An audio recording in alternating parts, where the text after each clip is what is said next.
Les éruptions volcaniques sont des phénomènes qui nous dépassent, qu'on ne maîtrise pas.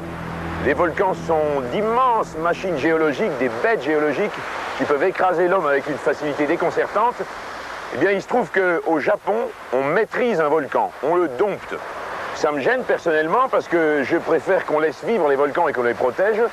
Mais il se trouve que l'expérience est tout de même très intéressante. Ça se passe au Sakurajima, dans le sud du Japon.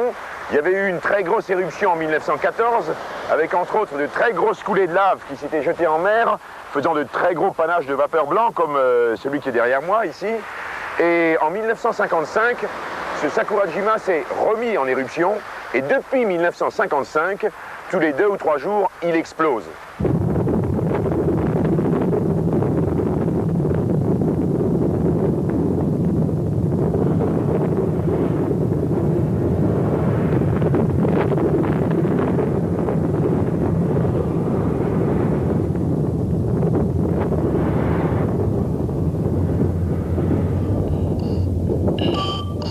Alors pourquoi les Japonais restent-ils là? C'est une grande question que je me suis posée sur place. On comprend tout de suite. D'abord, le Japonais veut tout maîtriser. Ils veulent maîtriser tous les phénomènes naturels et il faut qu'ils les maîtrisent. Parce que le Japon, c'est petit et il y a beaucoup de Japonais. Donc si les Japonais décidaient de ne plus vivre au pied des volcans, il n'y aurait plus de place. Ils sont condamnés à s'installer au pied des volcans. Et pour éviter que les gens meurent au pied des volcans, il faut donc absolument prévoir les éruptions volcaniques et maîtriser les phénomènes naturels.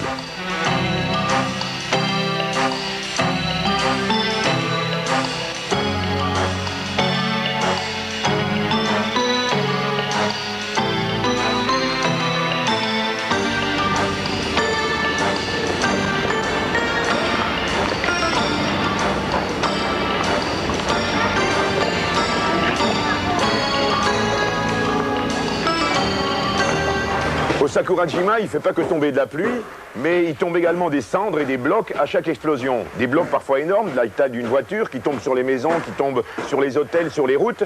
Et pourtant, les 35 000 Japonais qui sont là, au pied du Sakurajima, ont décidé de continuer à vivre sur l'île. Donc ils sont en état d'alerte permanente et ils ont décidé de vivre avec le volcan, de faire avec. Et par exemple, les gamins, quand ils vont à l'école, ils ont des casques sur la tête. Depuis 1955, depuis que l'éruption a commencé, tous ces gamins vont à l'école avec des casques. Et tous les 100 mètres, il y a un abri anti-bombe.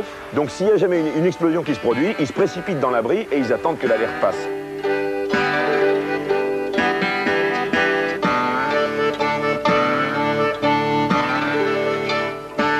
Et c'est pour ça que les volcanologues japonais ont installé là vraiment un temple de la volcanologie mondiale, l'un des observatoires volcanologiques les mieux équipés, au point de vue instruments, au point de vue électronique.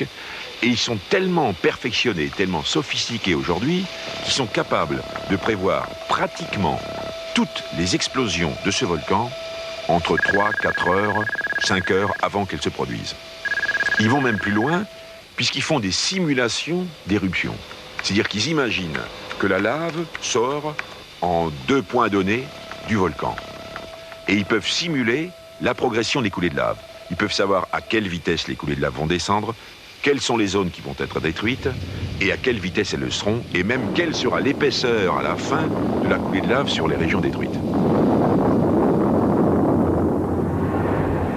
Comme ce volcan émet énormément de cendres, eh bien ces cendres s'accumulent sur les parties hautes du volcan. Et comme il pleut beaucoup sur le Sakurajima, cette pluie se mêle à la cendre, ça donne des coulées de boue, et ces coulées de boue dévalent les vallées et détruisent tout.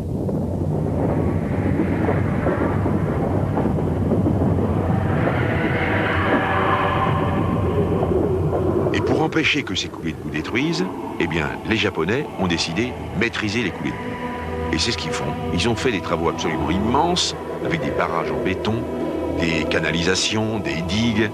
Et aujourd'hui, les coulées de boue du Sakurajima, qui d'abord sont toutes prévues, 2-3 heures à l'avance, et on attend que la coulée de boue descende. Et elle se produit pratiquement toujours quand on a prévu, et elles sont parfaitement canalisées, elles finissent dans la mer, elles ne détruisent plus un seul bâtiment.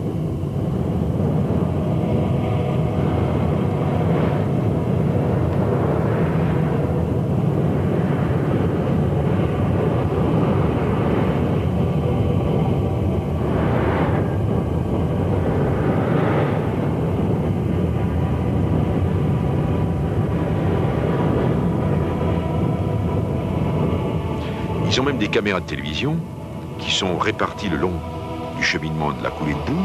Et quand l'alerte se produit, on se met dans les abris et on observe sur un écran vidéo la coulée de boue qui descend.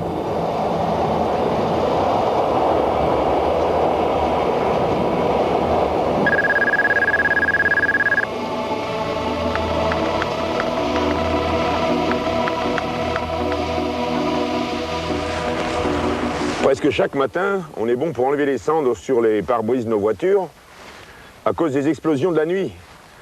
Et à chaque explosion, eh bien, suivant la direction du vent, il tombe des cendres sur toute une partie de l'île qui se trouve dans le noir total, avec des cendres qui tombent sur les maisons, sur les routes, sur les voitures.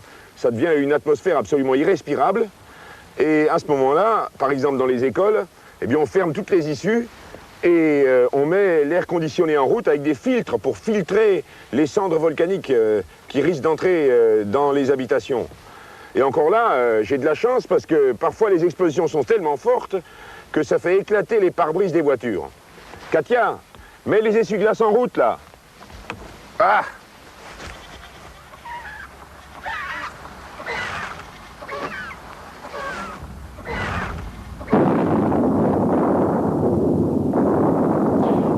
Pour l'instant, ce malade, il fait que des poussées de fièvre. Mais il se peut très bien qu'un jour, il y ait une crise grave.